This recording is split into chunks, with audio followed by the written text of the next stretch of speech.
बिस्मिल्लाहिर्रहमानिर्रहीम और अस्सलाम वालेकुम। 5 मई और पाकिस्तान में पीर की सुबह। आज की अहम खबरों में से पहली खबर वाशिंगटन डीसी से, जहां पर अमेरिका ने आखिरकार पाकिस्तान और भारत के बारे में ट्रैवल एडवाइजरी जारी कर दी है। जी हां, अमेरिका ने अपने शहरियों को तंबीह जारी कर दी है कि आप पाकिस्तान और भारत का सफर ना करें। ये ट्रैवल एडवाइजरी एक्सपेक्ट की जा रही थी कि पिछले हफ्ते के दरमियान में या शुरू में ही जारी हो जाएगी, लेकिन किसी वजह से ये जारी ना हुई। वो वजह यह थी कि अमेरिका कैलकुलेट कर रहा था, बहुत क्लोजली मॉनिटर कर रहा था, और अमेरिका को लग रहा था कि शायद पाकिस्तान और भारत के दरमियान छोटी मोटी चपकलिश भी नहीं होगी और ये मामला बातचीत से ही हल हो जाएगा। इस वक्त अमेरिका का इतवार वाले दिन ट्रैवल एडवाइजरी जारी करना यह बताता है कि अब अमेरिका के पास कम से कम इस चीज की मुसद्दका इतलात हैं कि छोटी मोटी झड़प कम से कम जरूर होगी। अब ये मैं छोटी मोटी क्यों कह रहा हूं? अगर एक बड़ी जंग की अमेरिका के पास इंफॉर्मेशन होती तो फिर वो इतना डिले ना करते, बहुत पहले ही अपने शहरियों को बता चुके होते कि आप वहां से निकल आए। जो इतना डिले किया है, इसका मतलब है बैक एंड पर कहीं बातचीत हो रही होगी। और अब जो बातें कुछ नजम सेठी साहब और दूसरे लोगों ने जो तज्जिए किए हैं वो दुरुस्त होते नजर आ रहे हैं कि यही बात तय होगी कि थोड़ी सी आप छेड़खानी कर लीजिएगा, थोड़ी सी हम कर लेंगे और मामला खत्म हो जाएगा। क्योंकि वाशिंगटन डीसी में भी जो पंडित हैं, जो इन अफेयर्स को जानते हैं, वो यही समझते हैं कि पाकिस्तान और भारत के दरमियान कोई बड़ी जंग होने का खदशा नहीं है। छोटी मोटी सरहदी छेड़छाड़ या एयरफोर्स की छेड़छाड़ होगी, पहले शायद इंडिया रिस्पॉन्ड करे, फिर पाकिस्तान रिस्पॉन्ड करे और मामला तमाम हो जाएगा। जो खल्के खुदा होती है, वो बड़े बड़े जो स्कॉलर्स थिंक टैंक हैं, अमूमी तौर पर उनसे ज्यादा उनको वाइब का पता होता है। इसीलिए अगर आप पूरे पाकिस्तान के अंदर देखें तो लोग मीम्स बना रहे हैं। कहीं पर पाकिस्तान के अंदर ऐसी कोई जल्दबाजी नहीं है, लोगों को तिश्नगी नहीं है, कहीं पर आटा खत्म नहीं हुआ, चीनी खत्म नहीं हुई, लाइनों में लग के लोग राशन जो है उसको स्टॉक नहीं कर रहे। आल दो कि हुकूमत ने अपने ताई कश्मीर में लोगों को तंबीह की है कि वो 2 महीने का गालिबन राशन जो है वो जमा कर लें। मतलब कि हमारी हुकूमत की तरफ से कसर नहीं छोड़ी गई इस चीज़ की तरथली मचाने में। आपने देखा कि हमारे तमाम वुज़रा जो हैं वो एटम बम फेंकने के भी ऐलानात अभी तक कर चुके हैं। मतलब आपको अभी तक दूसरी तरफ से एटम बम की धमकी अभी तक नहीं आई। आल दो कि वहाँ पर वॉर हिस्टेरिया बहुत ज़्यादा है, जंग करने की ख्वाहिश बहुत ज़्यादा है, पानी रोकने की ख्वाहिश है, इंसानी हकूक़ की तमाम चीज़ों को पामाल करने की ख्वाहिश उस तरफ बहुत ज़्यादा है, और वो जंग से नीचे रुकना ही नहीं चाहते। वो कहते हैं कि पाकिस्तान को सफा हस्ती से बस मिटा दो, इससे नीचे उनको कोई ख्वाहिश ही नहीं है। ये जानते बूझते भी कि ये आज की दुनिया में मुमकिन नहीं, लेकिन उसके बावजूद वो हर सूरत वहां पर जंग चाहते हैं। और उनके बड़े मुतबर जर्नलिस्ट जो हैं वो भी गेट ड्रिवन हो गए इस सारे माहौल के अंदर। लेकिन इस तरफ जो अनोखा काम हुआ है वो ये हुआ है कि हमारे जो वजीर हैं, पहले हनीफ अब्बासी साहब ने कह दिया, उसके बाद ख्वाजा आसिफ ने कह दिया, उसके बाद बाकी वुज़रा ने कह दिया, सभी ने तकरीबन एटम बम चलाने की अभी तक धमकी दे दी है। अब ये हमारी ताकत शो नहीं करता, ये चीज़ इस चीज़ का एक्सप्रेशन है कि हम वीक फील करते हैं। मीन जब आप पढ़ते लेते एटम बम चलाने की बात करेंगे और बार बार कहेंगे कि फिर हम चला देंगे, फिर हम चला देंगे। भाई जब हमने चलाना है तब हमने चलाना है, उनके पास भी है, हमारे पास भी है, दोनों चला सकते हैं, तो ये कहने की क्या बात है बार बार। तो इसलिए ये बात तो तय है। अभी कल ही हमारे जो सफ़ीर हैं रशिया में, उन्होंने भी एक इंटरव्यू देते हुए, हालांकि उनका इससे कोई लेना देना नहीं, वो पाकिस्तानी एम्बेसडर हैं, रशिया के अंदर हैं, जाहिर है उनको कह के उनसे ये बयान दिलवाया गया था। उन्होंने भी वहां से कह दिया कि जरूरत पड़ी तो हम एटमी हमला कर देंगे। इससे पहले मैंने आपको बताया हनीफ अब्बासी, उसके बाद ख्वाजा आसिफ, कई वुज़रा इस बात का ऐलान कर चुके हैं, जिससे ये नजर आता है कि हम ज्यादा प्रेशर में हैं, जो कि हमें होना नहीं चाहिए, क्योंकि हिंदुस्तान को या पूरी दुनिया को पता है कि 2 न्यूक्लियर स्टेट्स की भरपूर जंग नहीं होने देनी। तो या तो हम प्रेशर में हैं या हम अवाम पर प्रेशर डालना चाहते हैं। हम ऐसा माहौल बनाना चाहते हैं कि सारे लोग सीरियस ले लें कि जंग हो रही है, क्योंकि हमारी आवाम जो है वो मान के नहीं रह रही। कोई कह रहा है मैंने जंग के पहले दिन ये सूट पहनना है,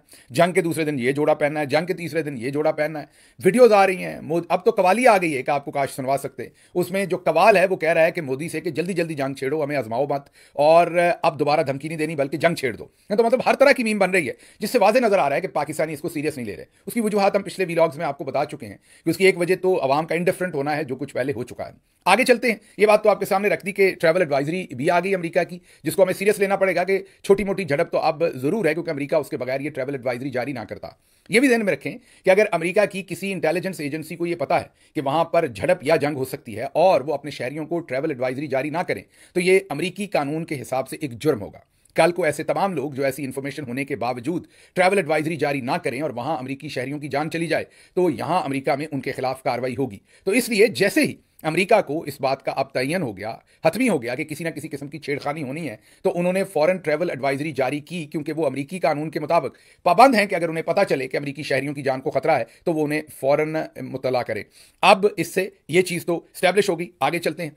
अगली खबर जो आपके सामने रखनी है वो खबर है जो ब्रीफिंग दी गई। हमने कल ही आपको बताया था कि ब्रीफिंग कम है, सर्कस ज़्यादा है। मतलब अगर अता तारड़ जैसे बंदे ने ब्रीफिंग देनी है अगर आपने वाकई कोई कौमी यकजहती करनी थी तो आप कम से कम प्राइम मिनिस्टर को बिठाएं, आप अपने डिफेंस मिनिस्टर को बिठाएं, फॉरेन मिनिस्टर को बिठाएं, दूसरी तरफ से भी फिर आर्मी चीफ, DGISI, तमाम लीडरशिप फौज की भी आए, सारे बैठकर ब्रीफिंग आप हतमी तौर पर ब्रीफिंग फौजी साइड की भी दें और इस तरफ भी ब्रीफिंग दें। आपने DGISPR को और साथ उनके डंटोनक को बिठा के आप लोगों का मजाक तो उड़ा रहे हैं, आप शायद कोई माहौल तो पैदा करना चाहते हैं, लेकिन आपका ब्रीफिंग देने का कोई काम नहीं था। एक दफा फिर हमने जो बहुत ही मायूब हरकत देखी, जो मैं बार बार पॉइंट आउट कर रहा हूं, और DGISPR साहब को इस पर खसूसी तवज्जो देनी चाहिए, उनकी प्रेस कॉन्फ्रेंसेज में भी यही नजर आया है और यहां भी। कम से कम आपकी जो एडमिनिस्ट्रेशन की साइड है उसकी तो आपकी अच्छी ट्रेनिंग है। एक दफा फिर कमरा कम था जिसमें ब्रीफिंग हो रही थी और मुसाफिर खाना ज्यादा था।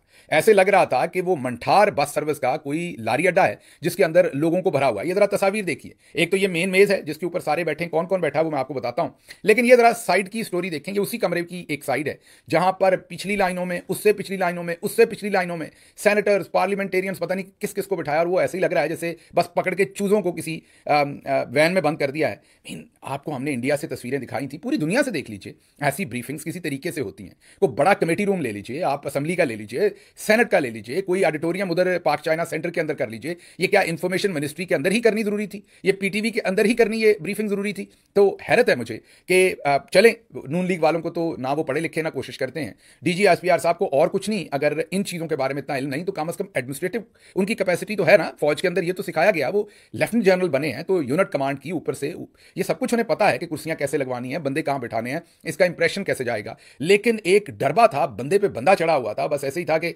जैसे मैंने आपको बताया कि लारी अड्डा है। अब जो लोग बैठे हुए थे, जो सर्कस वहां लगी, वहां जो सबसे आम शख्सियत बिल्कुल सामने DGISPR के बैठे थे, तो उनके सामने बैठने की वजह से अहमियत आप समझ सकते हैं, और उससे आप ये भी समझ सकते हैं कि रियासत पाकिस्तान कितनी ज्यादा सीरियस और सिंसियर थी इस ब्रीफिंग के लिए। DGISPR के बिल्कुल सामने वन एंड ओनली आबद शेर अली साहब बैठे हुए थे, तो इससे आपको अंदाजा हो रहा होगा कि ब्रीफिंग कितनी अहम थी।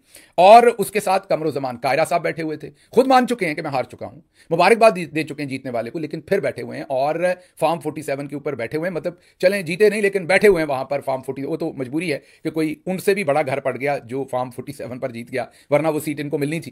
कहने की बात यह है कि वो भी विराजमान थे। अब आगे परवेज खटक साहब, वो भी बैठे थे लेकिन सोए हुए थे। ये तस्वीर देखिए जरा, इसमें परवेज खटक साहब सोए हुए हैं, DG साहब ब्रीफिंग दे रहे हैं, बिल्कुल पहलू में बैठे थे, तो वो सो रहे थे। तो बस फिर वही बात है, जावेद चौधरी साहब दुरुस्ती कह रहे हैं कि सारे सोए हुए थे, सिर्फ डंटोनिक जाग पड़ा और उसने प्रेस कॉन्फ्रेंस कर दी, जिससे काम खराब हो गया और भारतीय तैयारों को भागना पड़ गया। तो जो परवेज खटक साहब वाला अगर मामला रहा तो फिर तो ख्वाब खरगोश है। वो तो पास बैठे खराटे भी ले रहे थे, जो वहां कमरे में कुछ शख्स था उसने कहा कि नन्हे मुन्ने खराटे भी परवेज खटक ले रहे थे, पास बैठे थे। अब नौशहरा में इनकी जमानत जब्त हो चुकी है, बदतरीन तरीके से हार चुके हैं, ये भी फॉर्म 47 पर मशीर बने बैठे हैं। तो इनको ब्रीफिंग देके कितना अहम काम किया रियासत में वो देख लीजिए। आगे नदीम अफजल चंद सरगोदा से हमारे बड़े दोस्त हैं, बड़ा एहतराम है, भाइयों की तरह हमारे जानने वाले हैं, लेकिन वो भी जाहिर है वहां से हारे हुए हैं, वहां पर कोई और जीता हुआ है। तो नदीम अफजल चंद साहब भी मौजूद थे, महमूद खान सवात से, वो भी जाहिर है फॉर्म 47 ही कह लीजिए, वो भी वहां से हारे हुए हैं। राजा रेंटल, आपको पता ही है कितनी अहम शख्सियत है, उनको भी साथ बैठा, और भी बहुत सारे लोग थे, किस किस का मैं नाम लूं, किस किस का ना लूं। तारिक फजल चौधरी भी बड़ी ही खतरनाक किस्म की शर्ट पहन के बैठे हुए थे। आजकल शायद वो वहां पर LGBTQ को सपोर्ट कर रहे होंगे, मीन मुझे नहीं पता, लेकिन ऐसी कोई बुरी बात नहीं। अगर आप सपोर्ट भी करें तो इसमें कोई मायूब बात नहीं है, क्योंकि उनका भी हक है इस सोसाइटी में रहने, और अगर आप उनके एम्बेसडर हैं, मीन वो आपको पता है कि वो एक प्राइड परेड होती है पूरी दुनिया के अंदर, वो बड़े कलरफुल कलर्स होते हैं उसमें, तो उनमें से जो तकरीबन रेनबो से कलर की उनकी शर्ट थी, तो उससे मुझे लगा कि शायद वो इस चीज़ को बड़े अहम तरीके से सपोर्ट करेंगे। जून में होती है मेरा ख्याल, कहीं इन्होंने शर्ट शायद थोड़ी पहले पहन ली, लेकिन कोई उसमें मायूब बात नहीं, अच्छा किया अगर पहनी, सपोर्ट कर रहे हैं तो भरपूर करनी चाहिए, ये बुरी बात नहीं। तो ये दोस्त बैठे थे वहां पर, और भी मुझे चेहरे बहुत सारे नजर आए, तो इसका मतलब है कि सर्कस थी, कुछ सीरियसनेस नहीं थी। अब इससे अगली खबर की तरफ आपको लेके जाते हैं कि ये तो हो गया जिसमें मैंने आपको बताया कि ना सीनियर वजीर थे, ना मिलिट्री की सीनियर लीडरशिप थी, पर्पज ही नहीं था इस ब्रीफिंग को सीरियस बनाने का, ये एक हादसा था, मजाक था, शुगल था आवाम के साथ करने का, और कैजुअल लिया था। और आगे से फिर जाहिर है पार्लियामेंटेरियंस ने भी कैजुअली लेना था, पार्टीज ने भी कैजुअली लेना था। वहां पर मुझे फजल रहमान साहब भी नजर नहीं, हो सकता हूं, लेकिन मुझे कम अज कम वहां हो सकता है मेरी नजर ना पड़ी हो, लेकिन वो भी मुझे उस तरह से नजर नहीं आई, या उनकी स्टेटमेंट नजर नहीं आई, उनकी पार्टी से जरूर होगा कुछ। जी अब चलते हैं अगली खबर की तरफ, और अगली खबर यह है कि बलूचिस्तान के अंदर जो बलूच लिबरेशन आर्मी है, जाहिर है दहशतगर्दी कर रहे हैं और इंतहा पसंदी कर रहे हैं, उन्होंने अब पुलिस वालों की तस्वीर जारी कर दी हैं। इन तस्वीर में जो पुलिस वाले हैं, इनको कल्लात के इलाके से अगवा किया गया है, इनकी तस्वीर जारी की गई है। असल में इस सारे इलाके के अंदर नाके लगाकर इन पुलिस वालों को पकड़ा गया और नाके लगाकर वहां पर तमाम सरकारी बिल्डिंग्स के ऊपर कब्जा किया गया, उनको आग लगा दी गई। सिर्फ थाना नहीं, हर तरह की सरकारी बिल्डिंग को उस इलाके के अंदर आग लगाई गई। उसके बाद इनको अगवा कर लिया गया।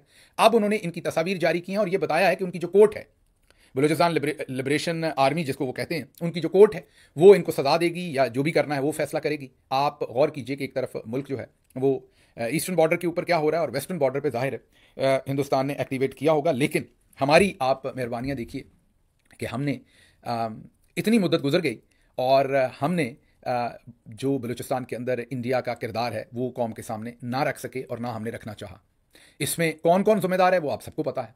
किस किस ने ये जुर्म किया है कि जो कुछ बलूचिस्तान के अंदर हुआ वो लोगों के सामने नहीं रखा, और अब हमें याद आ रहा है, लेकिन अब कौन सुनेगा? अब तो हिंदुस्तान का मुकदमा सुना जा रहा है हर जगह पर। सो ये फेलियर किस किस की रजामंदी से हुआ, ये मुल्क को नुकसान किस किस ने पहुंचाया, ये मेरा ख्याल है सबको पता है, कहने की अब जरूरत नहीं है। अगली खबर आपके सामने रखते हैं कि आज़ाद कश्मीर चकोटी में एक बंकर के अंदर हॉस्पिटल बना दिया गया, क्योंकि चकोटी ऐसी जगह है जो लाइन ऑफ कंट्रोल के बिल्कुल सामने है, तो फिर वहां पर लोगों का इलाज करने के लिए बंकर के अंदर हॉस्पिटल बनाया गया है। और उसके साथ साथ इलाके के मकीनों को यह कहा गया है कि 2-2 महीने का राशन जमा कर लें, शायद वहां पर ज़्यादा खतरा हो जंग का, ये हमारे इल्म में नहीं है, लेकिन बहरहाल वहां पर ये मामलात किए गए हैं। अगली खबर रूस से है। रूस ने सालसी की ऑफर की है। रूस ने कहा है कि अगर आप चाहें तो हम आपकी सालसी करवा सकते हैं। उन्होंने सालसी की ऑफर पाकिस्तान को और इंडिया दोनों को की है और कहा है कि कश्मीर के ऊपर हम आपकी सालसी करवा देते हैं, जो आपके मसाइल हैं इनको ख़त्म करवा देंगे।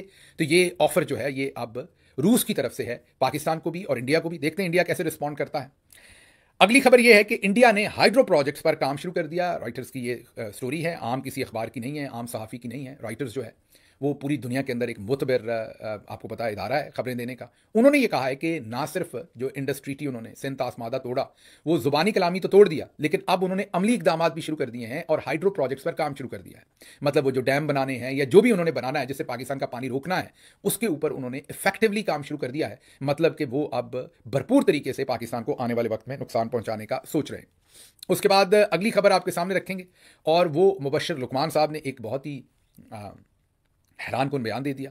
उन्होंने कहा कि जंग की सूरत में वो हिंदुस्तानी फिल्मी हीरोइनों को अपनी लौंडियां बनाना चाहते हैं। उलमा से उन्होंने सवाल किया है।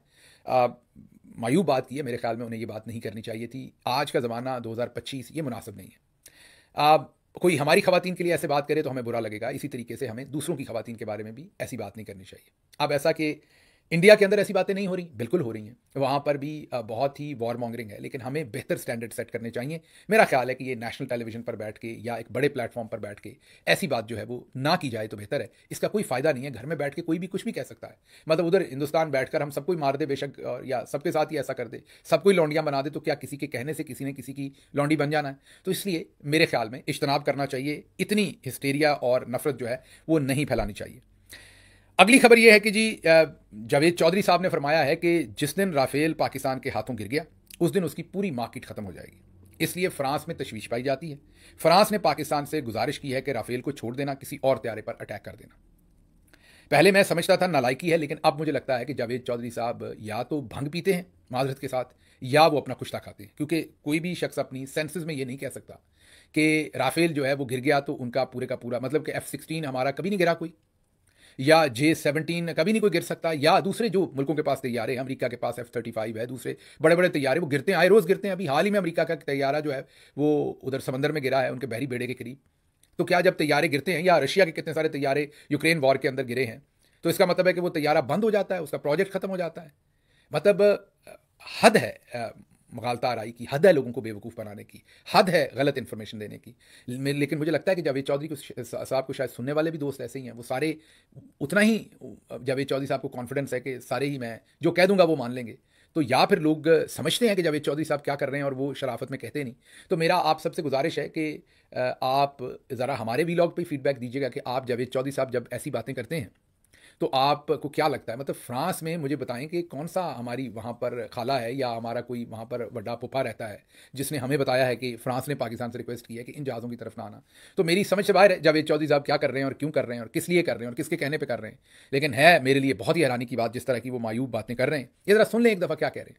अब राफेल का मसला ये है कि जिस दिन वो गिर गया ना पाकिस्तान के हाथों, तो उसकी पूरी मार्केट तबाह हो जाएगी और उसमें बहुत कंसर्न है फ्रेंच, और इसीलिए फ्रेंच जो है ना उसको सैटेलाइट कम्युनिकेशन और सैटेलाइट सपोर्ट भी देते हैं। और उनकी पूरी कोशिश है कि पाकिस्तानी जो है ना उनके हाथों ये तैयारे तबाह ना हो। बल्कि कुछ लोगों ने तो ये तक कहा कि उन्होंने पाकिस्तान से भी कहा कि यार हमारे तैयारे को छोड़ देना, किसी और के ऊपर अटैक कर लो जब रशियन है सामने तो हमारा ना मारना। तो हमने कहा कि ठीक है यार, उनको ना भेजो। सुन लिया आपने।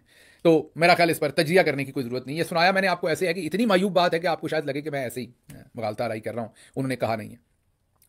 अच्छा जी, अगली खबर जो आपके सामने रखनी है वो खबर इंडिया से है। ये एक इंडियन पुलिस का, ये इंडियन CRPF का एहलकार है। इसने एक पाकिस्तानी खातून से शादी की।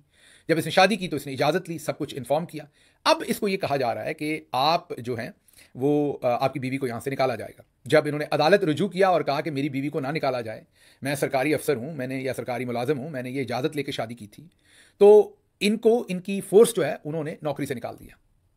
बहरहाल अब इंडियन जो हाई कोर्ट है उन्होंने इन्हें कुछ रिलीफ दिया। ये क्या कहते हैं सुनिए ज़रा। ये जो अभी आप मेरे डिसमिस ऑर्डर की बात कर रहे हैं, ये मेरी शादी के संबंध में ही इन्होंने डिसमिस ऑर्डर दिया मुझे। सुन लिया आपने। तो ये ट्रेजेडी है दोनों तरफ। इस तरफ भी औरतों के साथ, बच्चों के साथ ये हो रहा है, उस तरफ भी फैमिलियों के साथ ये हो रहा है।